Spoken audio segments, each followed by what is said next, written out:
Hello everyone, আমি doctor Gautam বিশ্বাস। চলুন আজকে আরেকটা শিক্ষামূলক ঘটনা নিয়ে আলোচনা করি। আমি আর আমার এক বন্ধু একদিন সন্ধ্যাবেলা ইভিনিং ওয়াক করছি। ইভিনিং ওয়াক তো নাম বটেই, কিন্তু সময়টা ইভিনিং ছিল না, একটু রাতের দিকেই। মোটামুটি 9টা আমরা হেঁটে আসছি। চোখে পড়ছে যে কিছুটা আগেই একটা মিষ্টির দোকান। আমরা বাদিক ঘেঁষে হাঁটছি।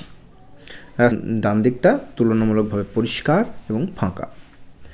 কিছুক্ষণ পরেই দেখলাম যে একজন সুটেড বুটেড ভদ্রলোক বাইক চালিয়ে আমাদেরকে ওভারটেক করে মিষ্টির দোকানটাকে ক্রস করে জাস্ট গিয়ে ওখানে দাঁড়ালেন, বাদিক ঘেঁষে দাঁড়ালেন। ওনার মুখে গুটকা, ওখানে দাঁড়িয়ে কিছুক্ষণ গুটখা চেবালো। তার মধ্যে আমরা ওনার ঠিক কাছে পৌঁছে গেছি। এই মুহূর্তে উনি প্রায় হাফ লিটারের মতো